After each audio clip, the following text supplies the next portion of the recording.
Գյորջյան Կասկադ 60 ամիս փուլային վճարում բազմաթիվ առավելություններ։ Կառավարության նիստում Փաշինյանը հայտարարել է, որ Հայաստանի միջազգային եւ տարածաշրջանային հեղինակությունը շարունակաբար աճում է։ Ըստ գործադիրի այսօր Հայաստանն ի վիճակի է իր միջավայրում իր համար հարմարավետություն ստեղծել։ Փաշինյանի ձևակերպմամբ այդ բոլոր խնդիրները լուծելու համար Հայաստանին անհրաժեշտ է արդյունավետ պետական կառավարման համակարգ, որը հարատև կապահովի Հայաստանի Հանրապետության քաղաքացիների սեփական երկրի տերը լինելու փաստը։ Մենք այսօր պետք է սկզբունքային կերպով պաշտպանենք այն Հայաստանը, որը ձևավորել ենք, որովհետև մեր ձևավորած Հայաստանը լավ Հայաստան է, մեր ձևավորած Հայաստանը հեռանկար ունեցող Հայաստան է, մեր ձևավորած Հայաստանը անվտանգ Հայաստան է, մեր ձևավորած Հայաստանը ապահով Հայաստան է, մեր ձևավորած Հայաստանը քաղաքացիակենտրոն եւ մարդակենտրոն Հայաստան է եւ մեր ձևավորված Հայաստանը անընդհատ ռեֆլեքսիա ինքը իրեն ռեֆլեքսիա է ենթարկվող Հայաստանը։ Ադրբեջանի նախագահը Բաքվում անցկացվող գլոբալ ֆորումի ժամանակ հայտնել է, որ իր երկրի պատմության ընթացքում առաջին անգամ Հայաստանը կարող է դառնալ տարանցիկ երկիր։ Նա ընդգծել է, որ Հայաստանի հետ խաղաղության հաստատումից հետո Ադրբեջանը աշխատում է միջին միջանցքի նոր ճյուղի վրա, որը կապելու է երկրի մայրցամաքային հատվածն ու Նախիջևանը տրանսպորտային էներգետիկ ու կապի ենթակառուցվածքների միջոցով, ներառյալ օպտիկա մանրաթելային մալուխներ, էլեկտրահաղորդման գծեր եւ հնարավոր խողովակաշարեր։ Նա նշել է, որ այս նախաձեռնությունը կստեղծի փոխշահավետ իրավիճակ եւ նոր հնարավորություններ կբացի տարածաշրջանի բազմաթիվ երկրների համար։ Ագարակ մաքսային անցման կետում Իրանի քաղաքացու կողմից վարած բեռնատարի զննության ընթացքում հայտնաբերվել է չհայտարարագրված 10,760 տուփ տարբեր գրառումներով ծխախոտային արտադրանք։ Վարորդը հարցման ժամանակ հերքել է ապրանքների առկայությունը, սակայն մաքսային ծառայողները այն հայտնաբերել են ռենտգեն սարքավորման միջոցով։ Ներմուծման փորձը կանխվել է, հայտնաբերված ապրանքները առգրավվել են, իսկ վարորդի նկատմամբ կազմվել է արձանագրություն։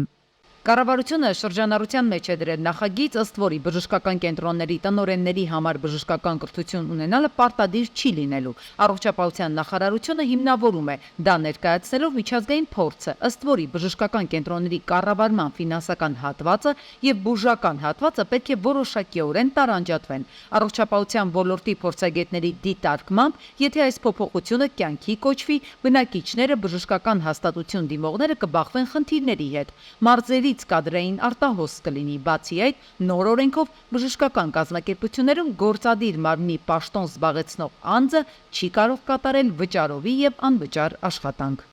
Համարում եմ, որ դա հակամարտկային ու անօրինական որոշում է, ինչի համար, որովհետև չի կարող բժշկական հիմնարկի տնօրենը չունենալ բժշկական կրթություն, այսինքն իրանք ուզում են սարքեն սուպերմարկետ, շեշտը դնեն ֆինանսականի վրա, որ ֆինանսական շրջանառությանը հետևող լինի, բժշկական բաղադրիչ ով ապահովելու, եթե լինի բժշկական գծով տեղակալ, նա չի ունենալու միևնույն է լիարժեք լիազորություններ, էլի որոշիչ ձայնը լինելու է տնօրենինը, այսինքն եթե նույնիսկ տեղակալը լինի բժշկական գծով, ոչ մի կերպ այդ հարցը չի կարգավորվելու։ Դա նրա համար է արվում, որ ֆինանսական բաղադրիչի վրա շեշտը դնեն։ Ռիելթորական կազմակերպությունների կամ առանձին ռիելթորների դիմելով քաղաքացիները որոշակի դեպքերում հանդիպում են խաբեբաների։ Վերջիններս դիմողներից նախապես պահանջում են միջնորդավճար, խոստանալով հարմար բնակարան, սակայն որպես կանոն գումարը ստանալուց հետո նրանք կամ այլևս կապի դուրս չեն գալիս կամ առաջարկում են իրականությանը չհամապատասխանող տարբերակներ։ Իրավապաշտպանները ահազանգում են, հեշտ է դարձել փաստաթղթերի կեղծումը, քանի որ լիազորագրերը հիմնականում վերցնում են Ռուսաստանի Դաշնությունից։ Եթե օտարերկրյա քաղաքացին դիմում է լիազորագիր հաստատելու, ցանկացած վավերապայմաններով այն հաստատվում է։ Այստեղ խնդիր է առաջանում, քանի որ նոտարի կողմից հաստատված տվյալների իսկությունը ճշտելու մեխանիզմ ըստ իրավապաշտպանների չկա։ Փորձի համար ես վստահորդ ունեմ մեկնել է Մոսկվա, մտել է նոտարական գրասենյակ, լիազորագիրը ցանկացե վերցնի Բաղրամյան 26-ը վաճառելու համար։ պատկերացնում եք Ռուսաստանի Դաշնությունում գործող օրինական նոտարը լիազորագիրը հաստատել է։ Երբեմն հրապարակվում են այնպիսի հայտարարություններ, որոնց նպատակը պարզապես մարդկանցից խոշոր չափի գումար շորթելն է։ Կան նաև դեպքեր, երբ անձը ներկայանում է որպես ռիելթոր կամ կազմակերպության աշխատակից, իրականում չունենալով որևէ իրավական կարգավիճակ, պատասխանատվություն կամ լիազորություն։ Խնդիրը հատկապես սրվում է, երբ քաղաքացին շտապում է, վստահում միայն բանավոր պայմանավորվածություններին։ Մարդուն տարել են ցույց են տվել, ասել են կարող ենք ձևակերպել, որ այս տունը հիպոթեկով ձեռք բերեք, մարդը համաձայնվել է, սկզբնական կանխավճար տվել է 2 միլիոն դրամ, պարզվել է, որ դա ընդհանրապես կեղծ ընկերություն է,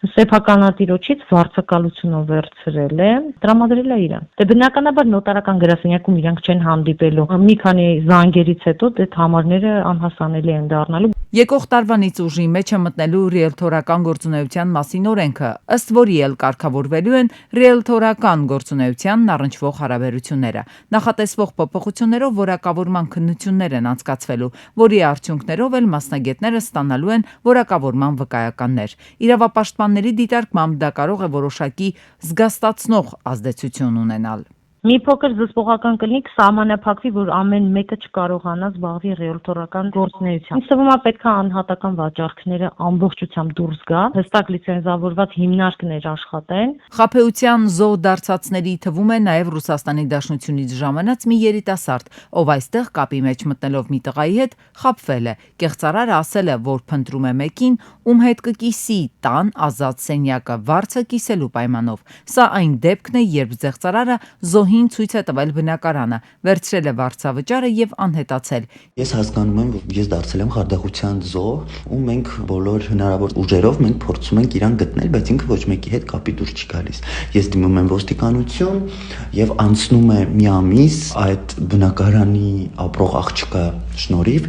ինձ գումարը վերադարձվում է։ Ռիելթորային խաբեությունների պատճառով մարդիկ ոչ միայն նյութական վնաս են կրում, այլև հայտնվում են երկարատև դատական եւ իրավական խնդիրների առաջ։ Հետևաբար անշարժ գույքի ցանկացած գործարքում զգոնությունն ու փաստաթղթերի մանրակրկիտ ստուգումը շարունակում է մնալ ամենակարևոր պաշտպանությունը։ Մարտի 11-ին ողբերգական դեպք է տեղի ունեցել Կոտայքի մարզում Հրազդան քաղաքի վարչական տարածքում ավելի հայտնի Ծովինար ջրամբարում քաղաքացի է ջրահեղձ եղել։ Փրկարարական աշխատանքները տեղում ղեկավարել է Կոտայքի մարզային փրկարարական վարչության պետը։ Փրկարարները մոտ 2 ժամ ոստիկանության, համայնքային ոստիկանության գլխավոր վարչության Հրազդանի բաժնի ծառայողների հետ որոնողական աշխատանքներ են իրականացրել, քաղաքացուն չեն հայտնաբերել։ Հետո արդեն 2 ժամ ջրասուզակն է որոնել, բայց անօգուտ։ Ըստ տեղեկությունների որոնվողը Կոտայքի մարզի 72-ամյա բնակիչ Ամալյան է։ Ջրամբարի ափին հայտնաբերվել է նրա գլխարկը։ Որոնողական աշխատանքները շարունակվելու են։ Ջրասուզակը Վահեն Սևանի ջրասուզակը, ով երկար տարիների փորձ ունի, ով նաև բազմաթիվ կյանքեր է փրկել, ցավոք նաև ջրահեղձ եղած քաղաքացիների մարմինները հայտնաբերել, այստեղ 4-5 անգամ կատարեց այս ամբողջ տարածքում։ Մարտի 11-ին Մայրաքաղաքում վրաերթ է տեղի ունեցել 27-ամյա Տիգրանը Հոնգչիով Տիգրան մեծ պողոտայում վրաերթի ենթարկել հետիոտնի, հետո բախվել լուսացույցի տակ կայանված 22-ամյա Կարենի վարած Հոնդային։ Վարորդը փախուստի չի դիմել, օգնել է տուժածին եւ օպերատիվորեն ժամանած շտապօգնության բժիշկներին։ Վիրավորին տեղափոխել են հիվանդանոց, տեղում էին ոստիկանության, Պարեկային ծառայության, Երևան քաղաքի գնդի առաջին գումարտակի առաջին վաշտի բարեկները։ Ըստ նախնական տեղեկությունների հետիոտը փողոցը անցնելիս է եղել հետիոտնային անցման վրայով, հետիոտնի համար նախատեսված վայրով, դա նախնական տեղեկությունները։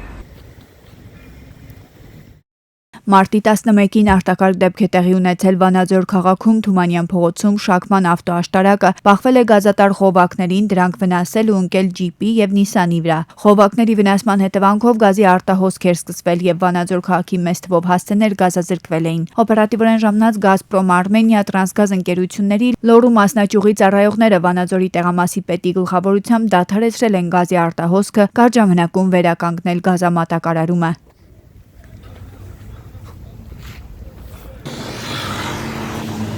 Եվ մեկ ամիս է Երևանի Աղբարաշեն թաղամասում բաց դիտահոր կա, որը վարորդների համար պատուհաստ է դարձել։ Հիմնականում գիշերային ժամերին մեքենաներ են վնասվում, կոտրվում են անվահեծանները։ Ամեն օր Երևանի քաղաքապետ Տերյան, Վեոլիա ջուր, Մալաթիայի թաղապետարան են դիմել քաղաքացիները, սակայն որևէ գործնական քայլ այդպես էլ մինչև օրս չկա։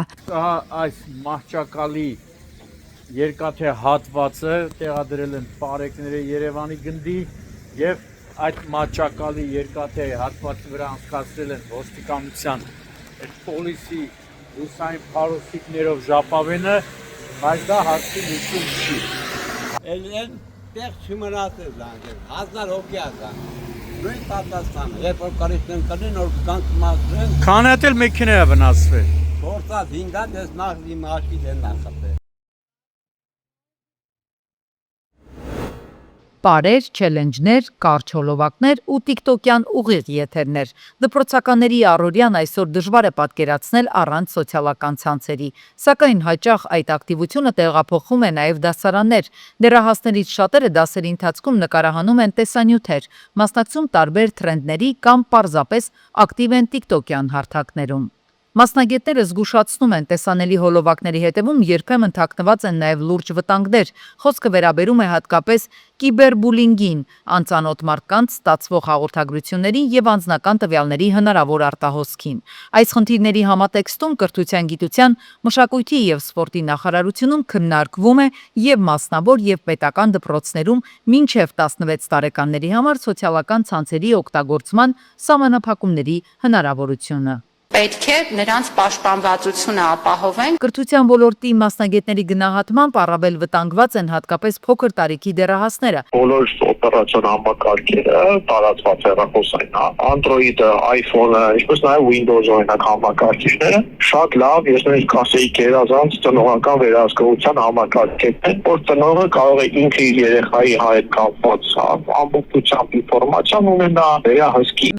Այսօր շատ աշակերտներ դպրոց են գնում սմարթֆոններով, իսկ ուսումնական գործընթացի կազմակերպման մի մասը հաճախ իրականացվում է սոցիալական հարթակների խմբերի միջոցով։ Կրթության փորձագետները հիշեցնում են, այս երևույթը լայն տարածում ստացավ հատկապես COVID-ի համավարակի ընթացքում, երբ կրթությունը տեղափոխվեց առցանց հարթակ։ Եթե դրանց սկսում են մասնակցել նաև ուսուցիչները, այդ հիմարացման գործընթացին վատ ճաշակին դա շատ տխուրահազանգ է, այստեղ պետք է փորձել շատ լուրջ միջոցներ կիրառել, որովհետև նման անթույլատրելի է։ Մասնագետների խոսքով նույնիսկ սահմանափակումների դեպքում ամբողջությամբ բացառել սոցիալական ցանցերի օգտագործումը դժվար կլինի։ Միշտ կլինեն դեռահասներ, որոնք կփորձեն շրջանցել այդ սահմանափակումները։ Բացի այդ, վերջին շրջանում նկատվում է եւս մեկ միտում։ Դեռահասները զգացմունքային կամ անձնական հարցերով հաճախ դիմում են նաև արհեստական բանականությանը։ Մի շարք երկրներ արդեն փորձում են օրենսդրական լուծումներ գտնել այս խնդրի համար։ Օրինակ Ֆրանսիայում ազգային ժողովը ընդունել է օրենք, ըստ որի մինչև 15 տարեկան երեխաների համար